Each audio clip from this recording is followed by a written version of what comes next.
This episode of Gators Breakdown is brought to you by Manscaped. Get 20% off plus free shipping and 2 free gifts when you purchase the new Perfect Package 3.0 kit with promo code Gators. Head over to manscaped.com and purchase yours today.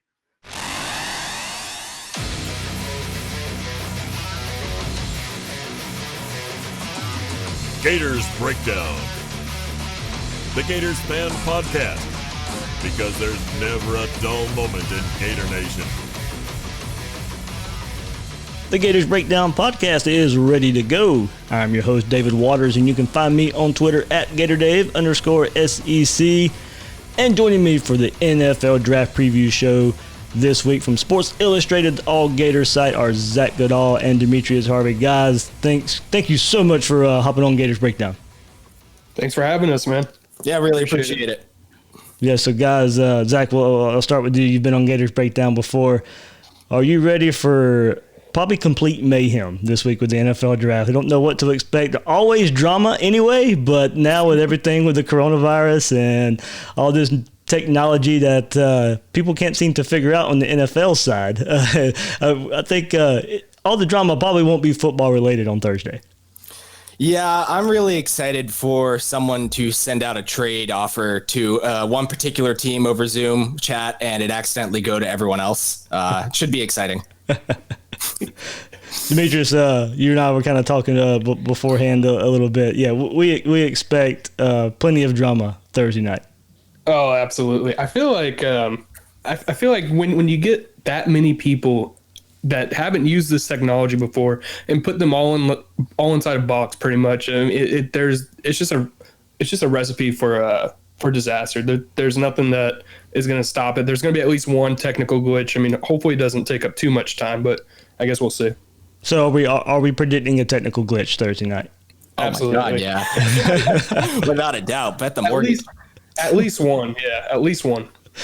My thing is, like, what would the NFL do? Like, if that happens, they kind of have to play along. They can't, the teams. The thing is, is there some team out there that's going to maybe try it on purpose so they get more time, or there's this thing out there. So I am going to wonder how flexible the NFL will be Thursday night. Well, the thing is, I was surprised that they're not already giving them more time as it is. I mean, there's only 10 minutes in the first round. So you would expect them to at least maybe push it to 15 or like stop the clock for a trade or something, just something to alleviate that. But it doesn't appear that they're changing any times at all. So yeah, it does make me wonder if they're telling teams that, but they'll play a little nicer Thursday, Friday, Saturday, Sunday, or Saturday. They'll have to do something. Yeah, yeah, draft doesn't go to Sunday anymore, right? No, it's just going to go Thursday, Friday, Saturday, right? Yeah. There were the talks, I think, I don't know if there was any substance to it, but of possibly extending it to Sunday, maybe doing a couple extra rounds. And I mean, I feel like that would make sense considering the circumstances. I'm also wondering, like, how many teams are going to prefer experienced free agents to undrafted guys, whether or not that'll affect the Gators or not, because they've got some guys that are definitely on the fringe. Will teams prefer to go to the XFL to try and sign their guys? Or I don't know. It should be really interesting. Yeah, we'll get into all that. Zach just mentioned some guys on the fringe for the draft. We'll get into all of that. CJ Henderson's rise into the top 10 of the first round here that we've heard about in the last week or so. Van Jefferson, all the receivers there, of course, the deep receiver core Florida had. LaMichael P. Ryan, where's he fit into all this? Defensive ends for the Gators. What all is going to happen this coming up weekend. But before we get there, remember you can find Gators Breakdown on news4jax.com/Gators Breakdown. You'll find all the Gators Breakdown episodes there, as well as News for Jax coverage of the Gators and Jacksonville sports. If you've missed any episodes, go back there and check out just yesterday released episode with Seatric Faison, former Gator running back. So a lot of good content there from a Jacksonville native. But also follow Gators Breakdown on social media, on Twitter and Facebook at Gators Breakdown. So guys, let's get into it. And of course, I just kind of alluded to it a little bit with CJ Henderson and getting a lot of new hype in the last week or so. Been hyped up anyway as a first round pick for the Gators, but now lately within the last week or so, projecting to be a top 10 pick now. So what do you guys attribute to that in the last week or so? So I think the hype makes sense. I mean, there are teams that apparently have him over Jeff Okudah from Ohio State on their board. And I mean, when you look at the athleticism of the two, it certainly makes sense. You figure CJ's ceiling is through the roof if the correct team can mold him from a tackling perspective, continue polishing up some of his zone coverage stuff. But even just from a man coverage perspective, like, he's got everything you want. He's a guy that you can trust to go and cover a number one and not really be worried about it. So it makes sense that his stock seems to be skyrocketing. Mm-hmm. I'm wondering where his fit truly would be in the top 10 when you take a look to the rest of the talent that's going to be in there, because it's a pretty top heavy draft. There's a lot of talent that's supposed to go in this top 10 to top 15 picks. In which case, maybe he will find a way to sneak in. Maybe there are teams like Carolina would be a good surprise team at number 7. At the same time, I do feel like maybe the 10 to 13 range feels a bit more realistic than the 6 to 10, but it's the draft. So, anything could happen. Yeah, I pretty much agree with Zach there on his athleticism is just through the roof. I think he ran a 4.39 at the combine. He jumped however high he jumped. And I think that's kind of what separates him from Jeff Okudah. Not that Okudah's not athletic on his own right. I think he ran a 4.48 and he jumped probably higher than him. But the thing is that teams usually, when they go into the draft, they're not just picking a player because he's right now the best. They're picking a player to project them. They want these guys to be 5 to 7 year starters and potentially, hopefully, more. And so when you think about that, CJ Henderson offers a lot of versatility. He's tall, he's lanky, he's pretty big, 205. He doesn't look that big, but he plays to his size, and that's a thing. When you're about to pick your guy, when you're about to think about who you want to pick, you need to be able to project him further. So with that said, I don't know how many teams would have him over Jeff Okudah. Probably not as many as it's coming out. But in the same vein, I could see a team maybe yearning for him, jumping up maybe into the top 10 to pick him, maybe in Atlanta Falcons or somewhere around there. Yeah, the Falcons are kind of the hot name there coming up there for a team that could get him get him that early in the draft. So, guys, scouts have to love 2 plays that Gator fans love. If you go back to 2018 and the touchdown-saving tackles that he made in pursuit, chasing down Tennessee tight end in 2018, forcing a fumble and getting a touchback in that game when Tennessee's trying to get some momentum there, and then chasing down Deebo Samuel as well, where if you listen to South Carolina's, you listen to their radio broadcast, they think Deebo's all gone. It's going to be a touchdown for South Carolina, and here comes CJ Henderson chasing him down there. So those are plays right there that scouts have to just point to and love. The no quit attitude of CJ Henderson. Absolutely, and that's the thing. Oh, go ahead, Demetrius. Yeah, I was just gonna.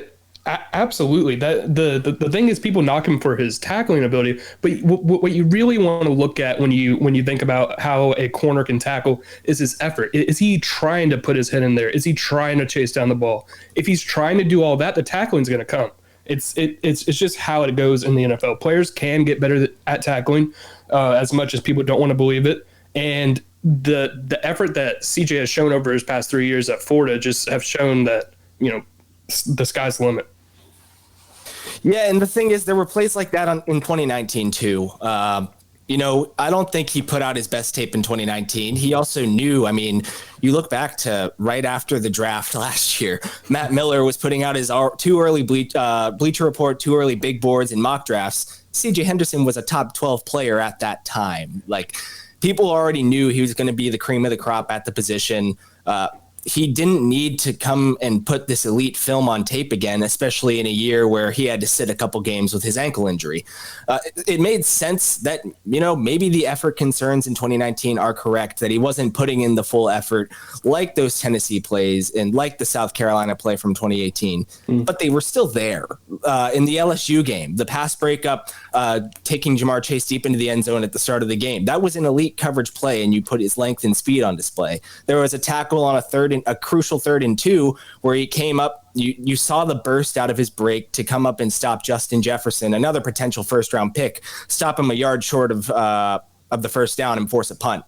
It's plays like that where, maybe you don't see it consistently throughout the year, but he showed up against top competition and still made plays when they mattered. And there was a point, this year where he wasn't fully healthy, but he still rolled out there and played. And I did see reading some stuff this week about him. They were like, you know what, him not tackling, those were money decisions. No one what's coming up. Those were some money decisions there he was making. But that is the perceived that he's a bad tackler right now. That is the knock on CJ right now. And one thing the NFL teams. Of course, he went to the combine. They got the interview there, but all these guys got to miss out on pro days and stuff. But CJ's demeanor, he's not a lot of DBs out there are trash talkers, all up in your face and all that stuff. He's the quiet, go about your business type of guy, and he'll get up there and show some emotion when he needs to. But he's not one of those type that shows it all the time. Like a Jalen Ramsey, he's not going to get up in your face and make some noise. He basically just goes about his thing. He'll go in, he'll shut you down, and he's not going to say much about it. He'll just go back to the sideline, and that's kind of the demeanor that some front offices would probably prefer, other than a guy that just is always in your face. And then of course there will be other people who want that kind of guy who's more physical, more aggressive. But at the same time, I think you hit it on the head with the ankle injury. He suffered the ankle injury early, I believe. I think it was against Kentucky, which is only like 2 weeks into the season, and he never got healthy. So it's one of those things where you have to put the good with the bad, but you also have to put it into context. And that ankle injury, it definitely adds a lot of context to why he might not have shown as much effort as he did his first 2 years. I mean, you see it with Jabari Zuniga too. His entire draft stock is tanked because of his nagging ankle injury. From what I understand, there were other concerns about him positionally translating to the NFL, but you can't deny like the crazy athleticism that he just put on at the combine. Like teams will salivate over that when they see that matches up on tape too, when you watch him. But his nagging ankle injury has potentially totally tanked his draft stock. Dan Mullen acknowledged it as well, that he's sure if he could have a redo of the year, he'd do it, because, that's the difference of potentially millions of dollars at the end of the day. Absolutely there. So we'll move on and go to the next player, kind of slotted, trying to go in a little bit of order here from what we think a draft order would be for some of these guys, but, we'll pair him up a little bit too. But Van Jefferson, he was, making moves after the season, getting raved about at the Senior Bowl, and then the combine comes and it's found out he has a fractured right foot, so he has to miss combine workouts. And look, there's plenty of tape on him and how well he's played for Dan Mullen and his Florida Gator offense the last 2 seasons. But how much did it hurt him not being able to partake in workouts at the combine? I think it could go either way, quite honestly, because I wasn't sure exactly how he was going to test. I was concerned, honestly, that his 40-yard dash time might end up hurting him after what he was able to do at the Senior Bowl. The Senior Bowl was the perfect environment for him to boost himself up in an offense like Florida's, where the ball was spread around so much, and he was still the leading wide receiver of the group. But at the same time, not getting the heavy volume of targets, especially at his age, being 24 when the season starts, it would hurt him a bit. So going to the Senior Bowl, and he did flash a good amount of athleticism and breakaway speed against the top competition in this year's draft among seniors, to where teams can be confident enough that he's going to be a factor in an offense. To the point where, not running the 40-yard dash, I don't think is the end of the world. My biggest concern when it comes to his draft stock is, yes, this injury was minor. He got his surgery. He's supposed to be fully recovered at or right after the draft, but teams not being able to do their own physicals. I mean, we've not seen how it's going to work for other guys. The conversation's obviously different with Tua Tagovailoa with his hip injury, but what if he falls? What if other guys fall from minor injuries throughout their college career simply because these teams can't do their physicals? So I still think Van is going to, be a fringe day 2, maybe day 3 pick because of the injury. But he's the type of guy that he's going to enter an offense. He's not going to be your 100 catch, 1,200 yard receiver, not wide receiver 1, but he's going to be a quarterback's best friend. Kyle Trask saw that last year, a guy that you can just trust in a timing based offense to consistently get open. Yeah, sure. I mean, especially at the Senior Bowl, he did show a lot. He showed how crisp his routes were ran. He showed that he can get open against the top flight corners that were there, and there weren't like many pushovers there. There was a couple guys there that's probably going to get drafted day 3 or early day 2. So it's not as if he was going against a bunch of undrafted free agents at the Senior Bowl. And for what it's worth, most NFL front offices, they're not too concerned about necessarily the on-field testing. Yes, it does help a lot, and obviously that if he did run well, then it would have helped him a lot. But they're more concerned about the medical, as Zach said. So Dave Caldwell, the general manager of the Jaguars, he actually mentioned this, that the worst thing about not having these pro days or these early visits that they're allowed to have, they can't test them out medically. So they can't go in there with their team doctor. They don't know how well his foot's healing. They can only judge that based on what the agent says, and of course the agent's always going to say, oh, he's perfect, he's good to go. So that's the one concern I have with Van. But like Zach said, I don't think it should necessarily make him fall past like maybe around round 5. I would say is his floor. But at the end of the day, they're just going to judge him based on what he did in college over the past 4 years, and that's the most that they can do. That's what he's one guy that there's plenty of tape on. There's enough tape there. There's not a lot of guesswork with him and what he's putting out there. And look, he's going to play slot in the NFL. And for Florida's offense, he was able to play inside and outside. He's not going to be asked to do that in the NFL too much here. So his route running so good. You don't have to worry about him maybe with his size, beating some really tight man coverage there in the NFL, trying to get off the line. But playing slot will help that a bit. Mm-hmm. But it's that was probably some of the worry there. I mean, the route running is going to be crisp. He gets off the line, he's going to get open. Yeah, exactly. And even if he does play outside, I think he's going to be more of a Z guy, not someone that teams are going to fully dedicate to pressing all the time like they would out on an island, in which case he can continue to run route combinations. I mean, we saw it. There's this one play. It was his deep slant in 2018 against Florida State where he made the diving catch. Route combinations like that where defenders can be pulled down. And even though he's not considered a deep threat, you can use him in that sense against off coverage. I mean, his footwork still applies 15 yards down the field as it does on a slant route against Derek Stingley within 3 yards. So there's going to be a lot of opportunities for him. And I think you put it perfectly. Teams know what they're going to be getting with him. Yeah, Demetrius, before you jump in right here, I mean, some of the weaknesses that just NFL and what they perceive to be some of his weaknesses on NFL.com, and kind of speaking the exact points here a little bit, just 4 catches over 20 yards against ACC competition, but that was one against FSU there, so they don't see that one since they're they're comparing his SEC competition there, but lacks top end speed to threaten vertically, and I guess we saw that a bit here, but also one more there, more shifty than sudden at times. So I can kind of, I guess, agree with that a bit too. But I think a team, trying to take the orange and blue glasses off here, I think might be getting a steal here in Van Jefferson. I really think that they would be. There's one thing that you can't, or you can teach it, but there's one thing that is hard to perfect in the NFL, and that's NFL route running. And I feel like for Van, being able to work with his dad, Sean, who's obviously the wide receiver coach for the Jets right now, being able to work with him throughout the years and perfect this route running ability, he's absolutely one of the top 3 route runners in this draft class, and that's including Jerry Jeudy, including Justin Jefferson. So when you take a look at that's something that teams cannot overlook. But there's one thing that I could see that could hurt him and that's his age. So when you're taking a guy in the draft, you kind of project them. So you're thinking, okay, this guy's going to be amazing 5 years from now. But the worry with Van is I think he's 23 now. The worry with him is that he might already be maxed out physically. And then that's also where the testing comes from. You couldn't test him, can't see his long speed. So teams are going to have to shuffle with that a little bit, but that's probably why he's going to go, late day 2, early day 3. Yeah, he's probably one of the more intriguing prospects for me, just because I think of his ceiling, because of his route running, and there's just too much tape there for me to think he's not going to make it somewhat in the NFL. Absolutely. Absolutely.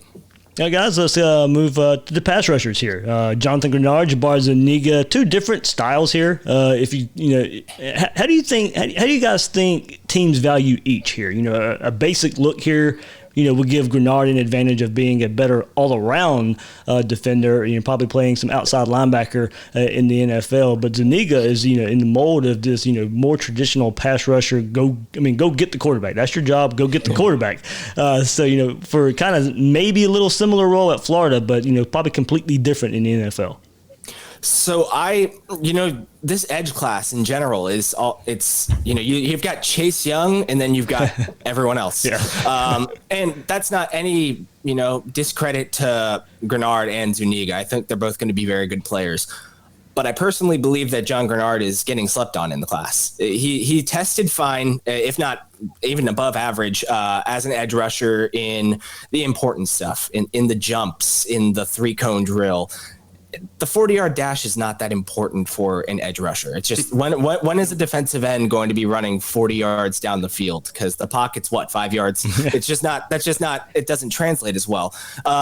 There are concerns with his bend. There's concerns with his previous injuries, but he showed that he played through injury. He didn't let it limit him. He led the SEC in sacks and tackles for loss. Like, he's got the production in the SEC where it matters. He's got the explosion off the line. He's got pass rush moves. His spin move is something that I think will really excite teams. His length is extraordinary, so they'll be able to develop a lot of moves with long arms and stuff like that. There's still a lot of development that Jonathan Greenard can take on, even as a fifth-year player, even as a guy that's transferred schools, had a lot of different coaching. He's one of the more intriguing edge rushers that's not named Chase Young in this class, in my opinion. And even if he does slip a bit, he's going to end up with a team that will probably get creative with him. I know at the Senior Bowl, he was used as a Sam linebacker, and I was told by an NFL coach there that they actually really liked his fit there. They let him drop back into coverage against tight ends, which isn't something we really saw him do at Florida. And Jared Pinkney of Vanderbilt. I don't think too much of Pinkney as a prospect, but regardless, we didn't see Greenard doing that. And he did a fantastic job of quickly getting to the flats and, covering his zone and, just taking care of what he needed to do in that perspective. He's a coachable guy, coaches like him, and the edge rushing traits are all there for him to become an impact rusher. I'm not necessarily saying he'll be a 10 sack a year guy, but he's the type of guy that I think you want in your edge rush room to develop and just allow him to consistently put pressure on the quarterback.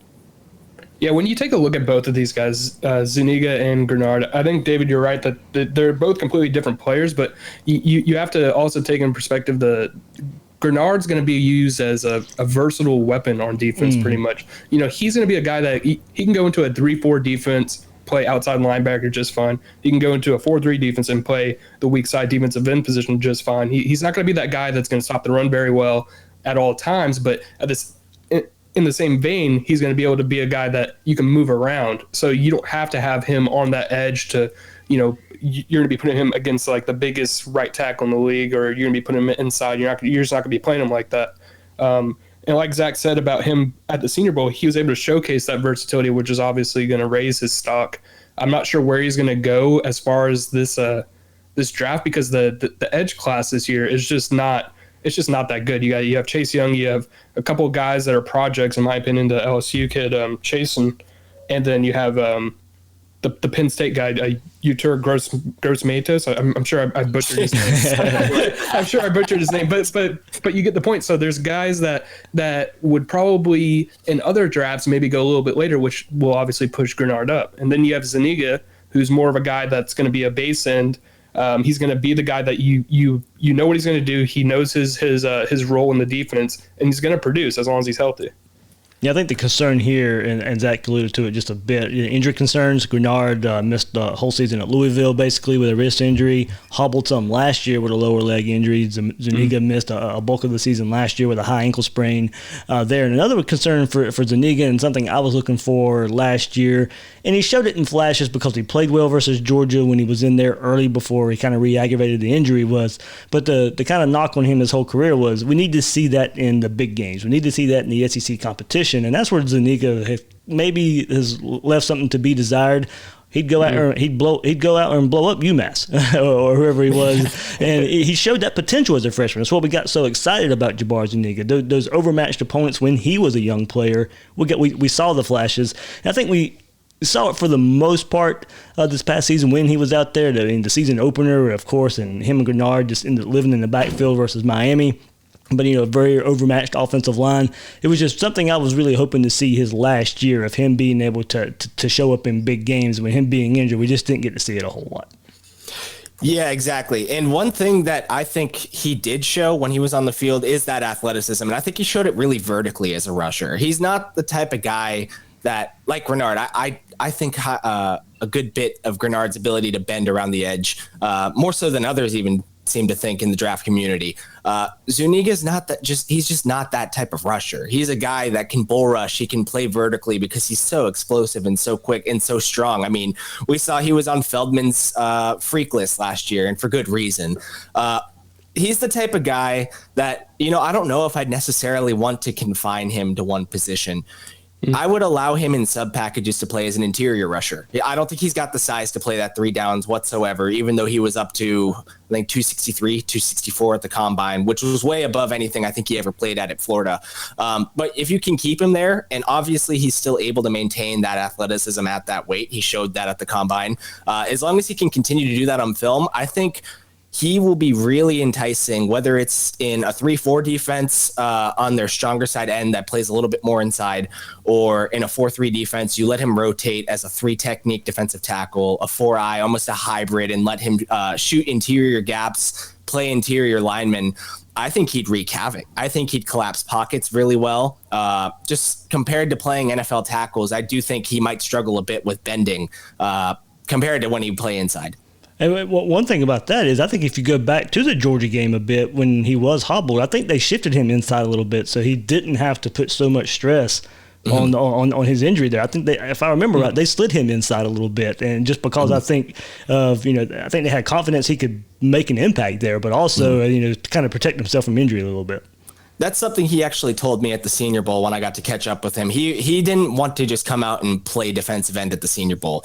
He wanted to put on tape that he could play every single technique on the defensive line, and they let him move around. He flashed some at certain times. He had struggles at others, but I mean, that's going to happen when you're playing every position on the defensive line in a setting like that. That's just what's going to happen. He's got to have more consistent coaching. But he was telling me he wants to play zero. He wants to play nose tackle of all things. Go in and play a 3 tech, move all across, standing if they'd let him.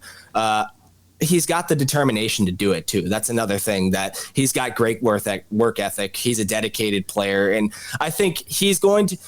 I'm curious to what his ceiling will truly be because of his size and because of the the nagging ankle injury. Obviously, is going to be of concern for a defensive lineman. But he's got the determination. He's got the experience moving inside and out to where he's going to be a bit of a chess piece for the team that he falls to. That'd be interesting to see, which is exactly where teams view him playing. So, like you said, he could play inside on nickel downs, or he could play outside in base. But I'm curious to see if he's going to be a starting player for all 3 downs at any point in his career. He seems to be a guy that if he's not your main person, he's going to thrive. But if he is, then I'm interested to see how much production he can get out of that sort of role. I think, very, very, body type for what we know. It seems to be that typical NFL defensive end mold. But now, seeing what Zach was saying and everything at the Senior Bowl, how is he going to look? Are they going to transform his body to maybe move more inside and play more inside? Yeah, that's just something to look out for when you see Jabari Zuniga on the field next year, is that what his body type is and what he looks like. Absolutely. Let's take a second to thank our sponsor, Manscaped. With no live sports on TV, there is an increasing excitement around the NFL Draft this week. The NFL Draft is all about new beginnings, and our sponsors at Manscaped are here to give you a new beginning. Manscaped offers precision-engineered tools for your family jewels. Manscaped is the only men's brand dedicated to below-the-waist grooming and hygiene. Manscaped is forever changing the grooming game with their Perfect Package 3.0 Essentials Kit. The Perfect Package 3.0 kit comes with the new and improved Lawnmower 3.0, waterproof cordless body trimmer, and a ton of other liquid formulations to round out your manscaping routine. This 3rd generation trimmer features a cutting-edge ceramic blade to prevent manscaping accidents, nick-free shaving thanks to Manscaped's advanced skin-safe technology. And of course, let's not forget about the Crop Preserver, an anti-chafing ball deodorant and moisturizer. You already put deodorant on your armpits, right? So why are you not putting deodorant on the smelliest part of your body? When you purchase the new Perfect Package 3.0 kit at manscaped.com, you get the biggest bang for your buck. Subscribers get a new replacement blade refill for your lawnmower trimmer delivered to your door every 3 months, making sure your trimmer always stays fresh and clean.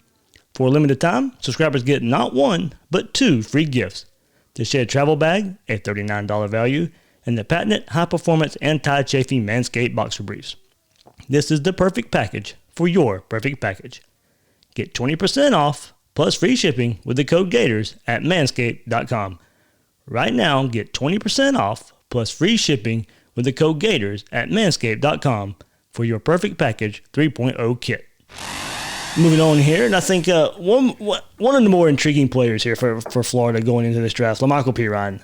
How much does last year hurt him because of the lack of production? But at the same time, how much does his pass catching ability make up for that? We saw late in Mullen's first season, 2018 versus Michigan in the Peach Bowl. We saw the glimpse of Lamichael Pirine being used more in the passing game, but not. Last year, because of the offensive line and the offensive line struggling, not being able to run and didn't get the stats we thought he would have before the season started. So, I think Pirine became even more of a pass catcher than the staff originally intended in 2019. And so, I can see NFL teams falling in love with the versatility that it brings. So that's something that Jim Nagy, the director of the Senior Bowl and a former NFL scout, actually said. He was not very fond of Felipe Franks. he was saying if you look towards the quarterback play prior to 2019, you saw Lamichael Pirine as a very dynamic rusher. He had the run blocking that helped, but the offense really thrived with him running the ball. And then they transitioned to pass heavy and a very timing-based rhythmic passing offense that worked in 2019. And what do you know? Like you said, all of a sudden he becomes this great pass catching back. The concerns about his speed that Auburn had, that he put the chip on his shoulder, they're correct from an NFL perspective. It makes sense. The 40-yard time proves that, especially at even if you adjust it for his size, it is a concern. But the balance that you're getting, comparing him to a lot of the guys they'll be drafting in his range that, might be one-trick ponies, the balance that you're getting from him, as well as another determined, type of player, not someone that just, takes what he's given. He earns what he gets as a rusher, as a receiver, just as a player in general. He's a workhorse. And, you put him into a committee like how the Eagles use their running backs, for example. San Francisco uses their running backs. Baltimore in their offense with Lamar Jackson. You put him in an offense like that, year one, you're going to have success with him. He's not going to be a guy that breaks out in a year or two because his starter went down. You want to put him into an offense where he will get snaps early on, throw teams off, let him be a change of pace of some sort, let him be your third down back, and he's going to find success. I do think he's going to be one of the gems of the class in terms of Florida prospects. Yeah, I might be in the minority here, but I believe that last year actually boosted him up quite a bit, and more so than his previous seasons, and that's because of the pass catching. In today's NFL, they don't just want bruising backs like a Leonard Fournette who will play first and second down.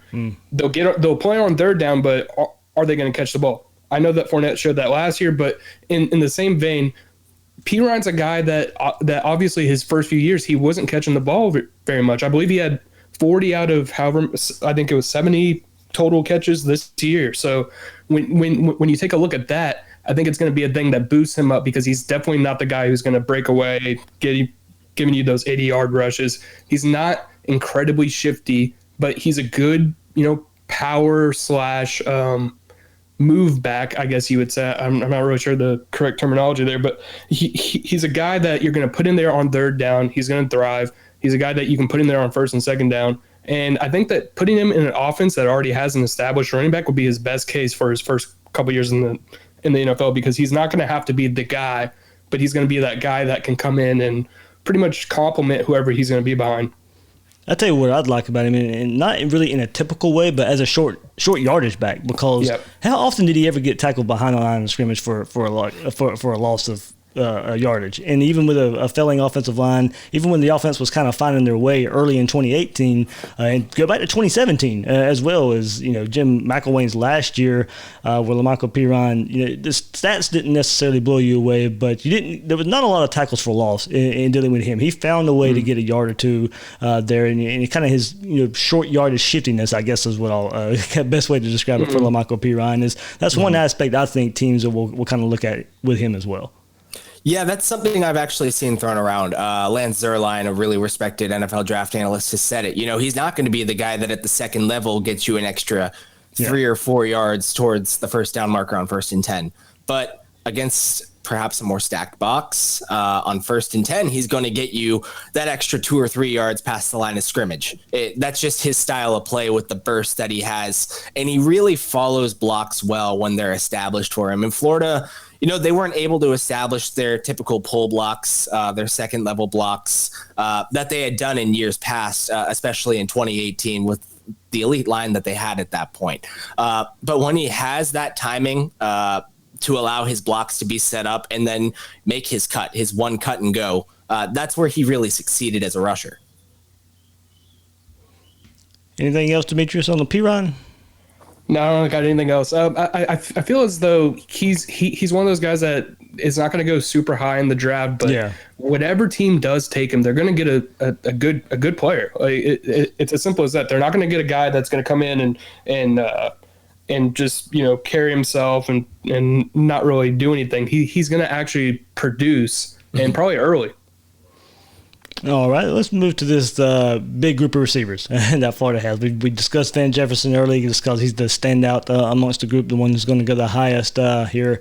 But this 2019 senior group, who's got the best chance to make some noise, according to you guys? Freddie Swain, Tyree Cleveland, Josh Hammond, the remaining core of this group here.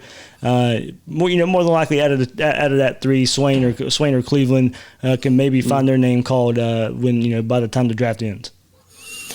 I think I'd be surprised to see any of them be drafted. If there was one that was going to end up getting called, I think it would be Tyree from a size and speed perspective, special teams perspective. Teams see that his role was reduced almost year by year in a sense compared to when he started off. Yet he was always the dude on tape that was catching up with whoever was breaking off on a long touchdown in 2019 and finishing blocks through the end of the play, to the point where people were calling him for holding against South Carolina. Think what you will on that one.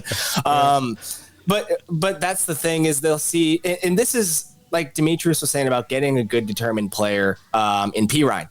I think from head to toe with Florida's draft class this year, each of these guys are those types of players, determined players, hard workers, not just going to take what's handed to them, unlike, some guys that we've seen in the past.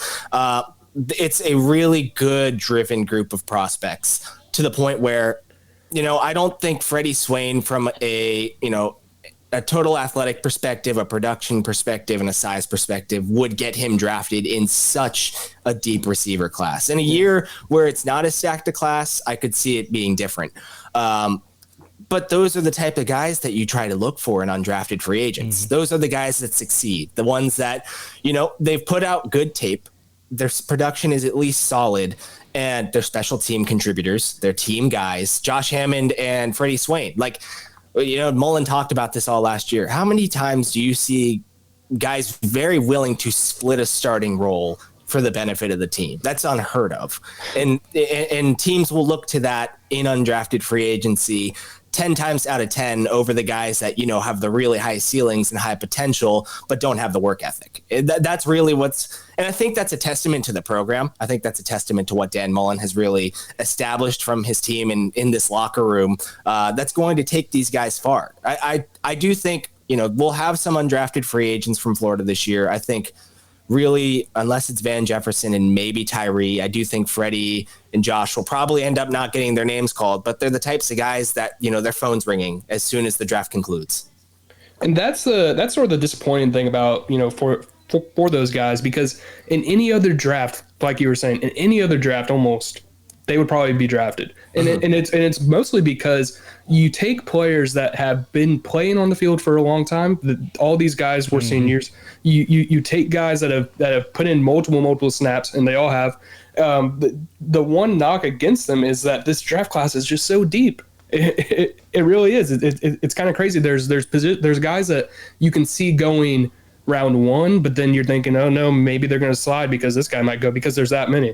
So the one knock on guys like Tyree Cleveland or Josh Hammond or Freddie Swain, the issue is also that they've been in an offense which is more of a spread offense, that they haven't been able to get the production that you would see in guys that are playing every single snap. They're not playing every single snap, so they're not able to get in there and showcase exactly what they can do.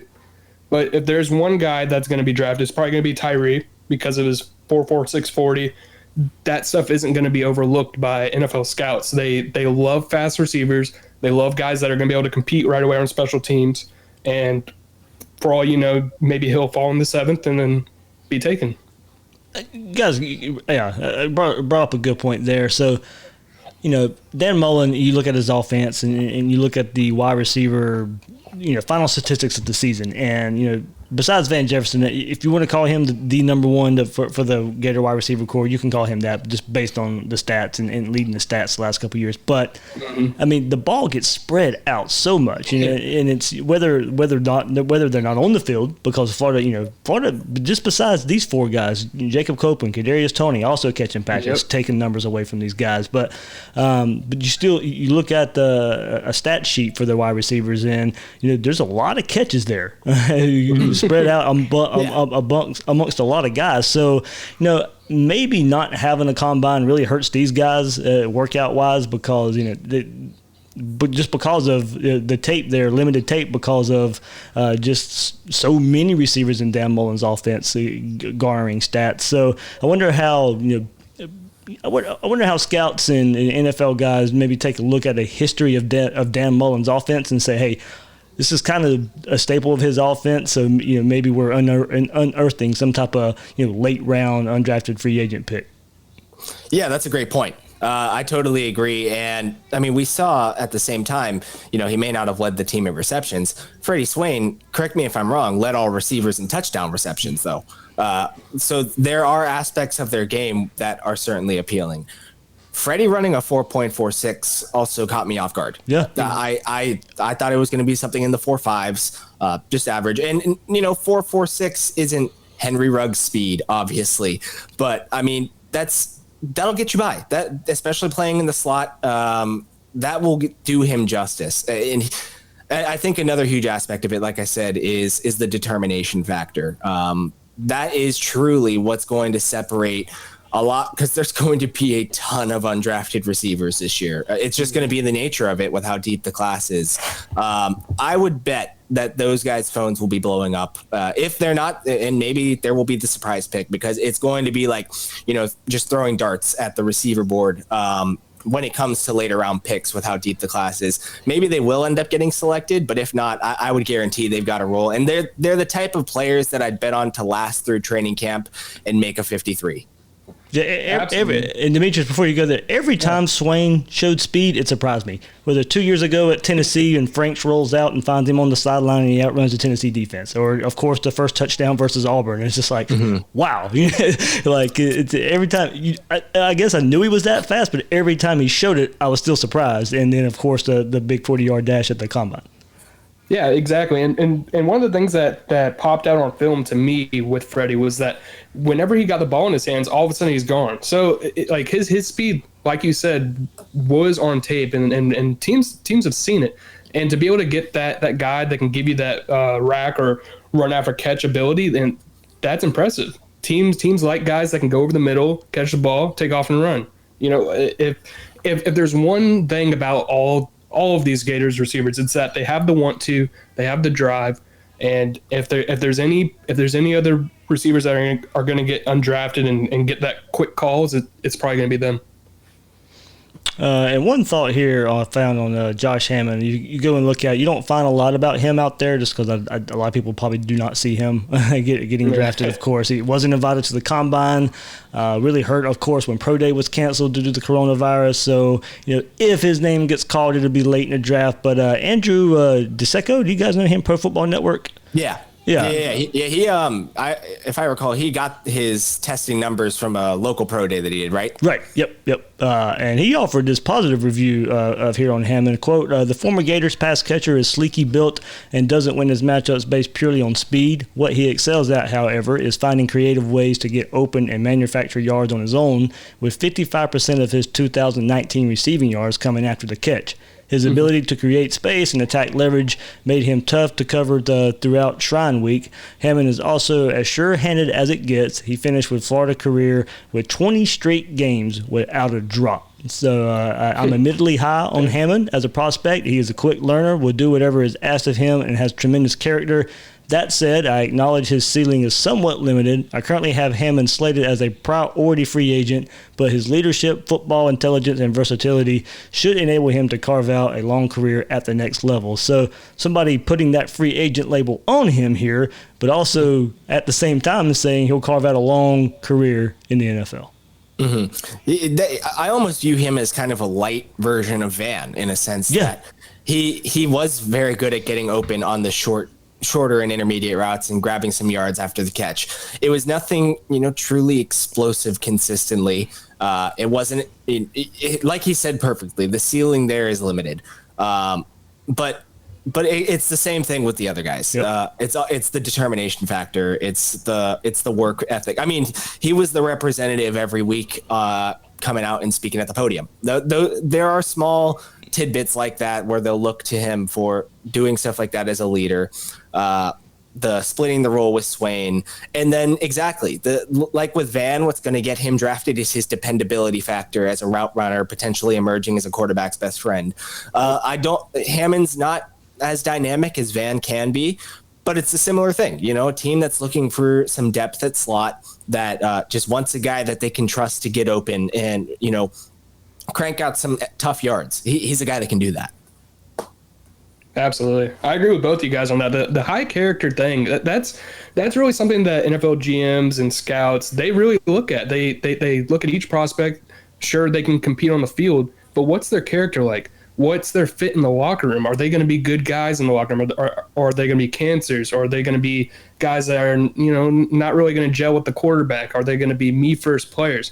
And none of these Florida wide receivers were me first players. And if they were, then they were probably really struggling last year or the year before because of how Dan Mullen calls his offense. So it's one of those things where you kind of have to look past the production. You have to look past the testing scores, even though some of these guys have, ran really well. You just have to look at them as individual prospects who present high character football players for your team. They're going to come in, they're going to get their job done, and they're going to get to work.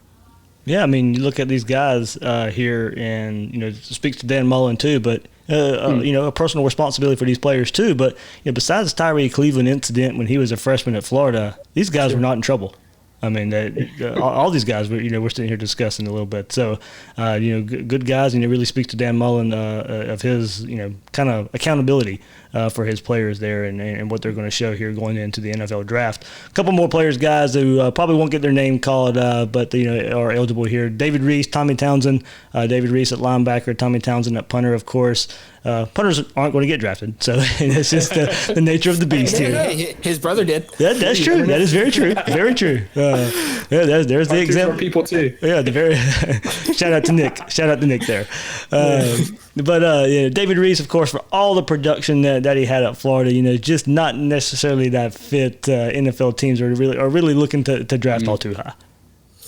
Yeah, it's especially as the league has gone towards being so pass heavy and the pass concepts are so important that they're looking like size isn't even as important at linebacker now as it was 5 years ago, because they're looking for these rangy guys that can cover. You can get a run stopping linebacker, a thumper for a dime a dozen on day 3. In Reese, in those types of guys, they are looking for some size and they are still looking for some athleticism. And, Reese doesn't really provide that compared to some other guys, which is going to inevitably be why I think he goes undrafted. Missing on the combine only hurts. I think, he would have interviews at the combine you saw it with Ja'Kai Polite last year. They can tank your draft stock. At the same time, they can also push it up. David Reese is a guy that if he was there, that he probably would have been pushed up from a football IQ perspective. I mean, everyone knows that since he started playing as a freshman, he was keying for the defense, keying run plays, lining guys up. Those are things that, like Demetrius said earlier, good point, is some things just aren't teachable. And David Reese is a natural in that perspective. So he's the type of, the thumping, run-stopping linebacker that's not going to play on third downs in the NFL. It's just not going to happen. But another undrafted type where he'll come in and compete for a role where he can play on early downs, provide depth as an early down run stopper who diagnoses the run well and shoots gaps. Yeah, David Reese he's an interesting guy because obviously he's a leader on the football field. He's a very smart and intelligent football player. But like Zach said, that the speed at the linebacker position, it's so pivotal in today's game, at the next level at least. You have to be able to cover these guys that are coming across the middle. You have to be able to keep up with these fast running backs. And he's not going to be that guy in a typical 4-3 defense, but I could possibly see him as an undrafted free agent still. But going into a team that's already has an established middle linebacker in their 3-4 defense, which typically doesn't have to play as far off the ball, and perhaps maybe he can provide some depth there.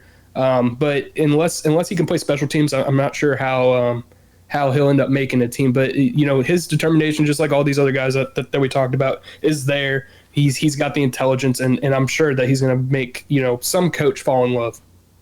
Absolutely. Something to look out for there late in the draft and right after the draft happens there with a few of these Gators here. So, guys, quick shout out to you guys, too, for the work you're doing over there at SI AllGators, and a couple articles I wanted to pinpoint for our listeners out there. Zach, I want to hit on your latest, at AllGators, which Gators wide receiver can replace Van Jefferson's ability, since we're kind of just discuss him and everything moving forward here. And you picked a wide receiver that, to me is a complete package in Jacob Copeland. Yeah, see, I had some responses more on Facebook. I post a lot of our stories on Facebook, and I'm sure that the comments there can get a little crazy. And someone said that they're just not the same. He and Van aren't the same receiver. And that makes sense. Yeah. From an athletic perspective. Jacob Copeland is a freak. That's what we've been calling him since he was coming out of high school when he ran a 4.44 and jumped 37.4 inches. Like, dude's really, really athletic. And I didn't mean to tap that as his ceiling is Van. But that athleticism, we saw it when the media was allowed in camp last year and he was working individual drills, working on breaking routes. It was so smooth. And we saw it in glimpses when he was on the field and he didn't get the snaps that the veterans got, but we saw it against South Carolina on that one catch from the outside where he had an outside release, a good little punch to the cornerback's chest and quickly got his feet upfield and separated. The pass was a little bit underthrown. Otherwise, I truly think he could have broken off and scored because he had the separation to do it. But it didn't matter because later on he made another reception where he did a little outside, stop and go and cut up field. Twitchy footwork, just the ability to get open. It's all there. I'm curious to see him in that full-time role or getting the snaps in the role that Van was playing, because I think he's a guy you can move all over. You can get creative with him and also running jet sweeps like they have done with Kadarius, like they did with Hammond. He packages, and just a total package is the right way to put it. But when at least comparing him to the guys that have experience on the roster in Trayvon Grimes, and then Rick Wells doesn't really have much game experience, but he's been here for a while. So I can't really compare many other receivers into a potential role like what Van served, other than the guy that's just such a smooth athlete, to where his skill set truly makes sense if they're looking for that Mr. Dependable guy. I think as long as, his hands do have to improve in order to serve in that respect. But I think they did improve as time's gone on, and I think it's going to naturally get better as he continues to play, in which case, just purely from a route running perspective, I think he's the best match. Yeah, Demetrius, before you jump in there with this, I've tabbed Copeland as my breakout player for next year, and now it's not really going out on a limb. I know that, but it's just now with those older wide receivers gone, and he's going to get more of an opportunity. And like Zach said, he can play inside, he can play out like Jefferson. They can move him around a bit, but look, there's a potential for a bit more explosiveness in his game compared to Van Jefferson, and also becoming more of a downfield threat than Jefferson was. So, of course, I don't think he's going to be quite as crisp as Jefferson running routes, but he can get open in other ways, kind of to Zach's point. Who's going to get open? And I think, Copeland with his explosiveness and being a little bit more physical, I think he can be that guy that can get open. I absolutely agree with both of you guys on Copeland specifically. When you look at him, he just looks like a freak of nature. I don't know how many people saw that picture he posted on Twitter. I'm sure everybody saw it, where he just looks ripped. Like he went into the training room or the science lab or wherever he went, and he came back out and he just looks insane. He looks like a guy that's an NFL wide receiver today, and he's so young. But another guy that's going to step up in the passing game this year, and because of all these wide receivers leaving, it's going to be Kyle Pitts. Kyle Pitts is going to be the guy. He's going to be the number one target for Kyle Trask or Emory Jones if he gets in there, and he's probably going to succeed because Dan Mullen loves the tight end position as much as he didn't use very much of the other ones this year. You could see him go to more of a 2 tight end set, more often. You could see him distributing the ball a lot more to the tight end position. And I think Kyle Pitts is going to be a key member of that Gators offense. And Demetrius, I'll give you a shout out here too, based on that, kind of extending that conversation. And in your latest there, titled Hidden Gems, Gators Rising Sophomore Tight End Keon Zipperer. Yep. One item there that I think we will see this season, and that's where you say in your article, quote, one of the more interesting ways the Gators could use him is in an H-back role, yes. A player who typically lines up close to the line of scrimmage as a blocker or in the backfield, quasi fullback here, what you were saying for him being 6'2", he fits that mold. And look, I brought that up here on the podcast before, that he's more of a tight end in that mold of Aaron Hernandez and can play that yep. H-back role. He'll have to prove he can block in that spot, but I'm ready to see some more of that tight end H-back shovel pass. I'm really interested to see it too. And we obviously saw that with Hernandez a long time ago. Coming out of the backfield, he's going to be impressive. He's obviously an athlete. And I think that he can provide some blocking. He's closer to the line of scrimmage. And I believe whenever they did bring him in last year, it was mostly at that goal line blocking when they brought in around three tight ends to block for whoever was about to run the ball. But when you think about the evolution of a Dan Mullen offense, typically it takes a few years. If you go back to his time at Mississippi State, it didn't get off rolling right away. It wasn't until year 3 or 4, he ended up getting Dak Prescott, ended up getting a bunch of other guys, where his offense really evolved, and you could see him using more pieces to his offense, and instead of just going out with the same sets, the same 5 wide receiver sets, he brought people in a little bit more tighter at times. So it's going to be interesting, and I think that Keon's going to be able to do that this year with Kyle Pitts. Zach, I think we will have to get to a point where these tight ends are going to have to show their ability to block. Oh, 100%.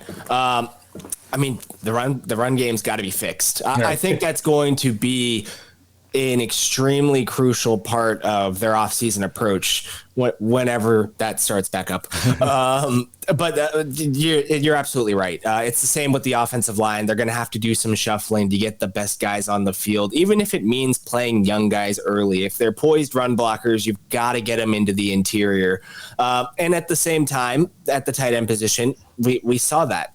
Kyle Pitts, I think, can continue to develop, and I don't think he was necessarily a bad blocker, but it also seems like a bit of a waste of his potential to make him that inline guy when you know what he is as a receiver. Mm-hmm. So, that's going to be crucial for Keon to earn those reps, is developing as a blocker. Kamar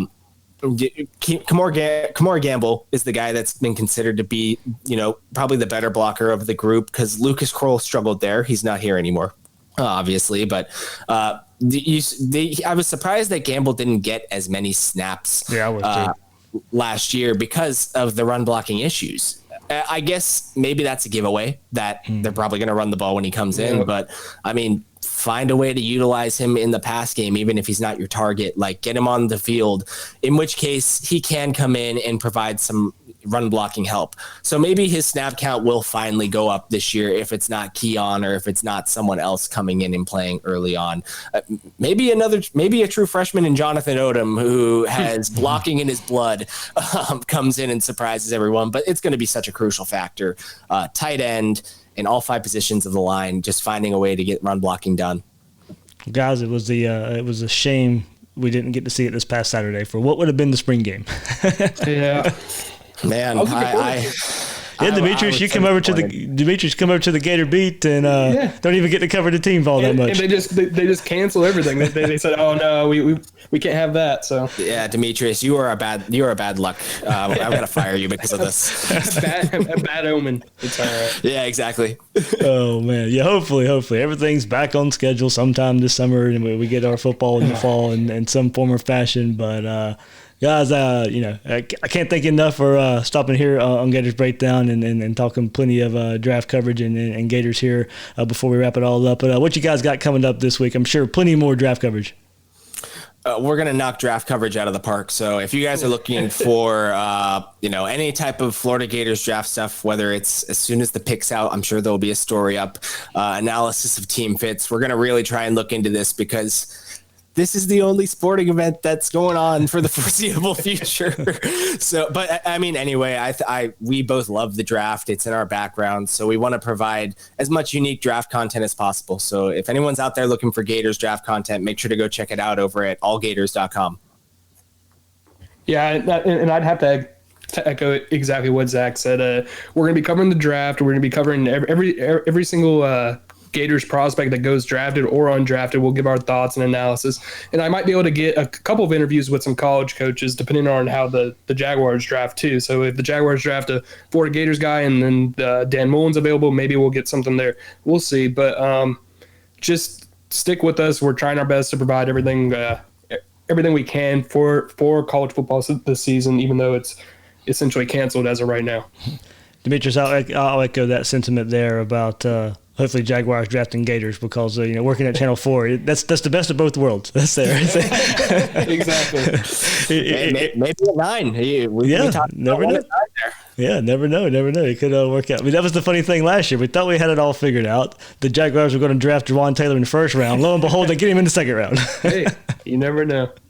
And they had to have liked getting him in the second round. Oh, man. That has worked out pretty perfectly. I think so. Yes. I think so. So, all right, guys, thank you very, very much. Everybody go out there and check them out at AllGators, SI AllGators there. So for Demetrius and Zach, I'm the host of Gators Breakdown, David Waters. You can find me on Twitter at GatorDave_SEC. Guys and girls out there, thanks for listening to this episode of Gators Breakdown.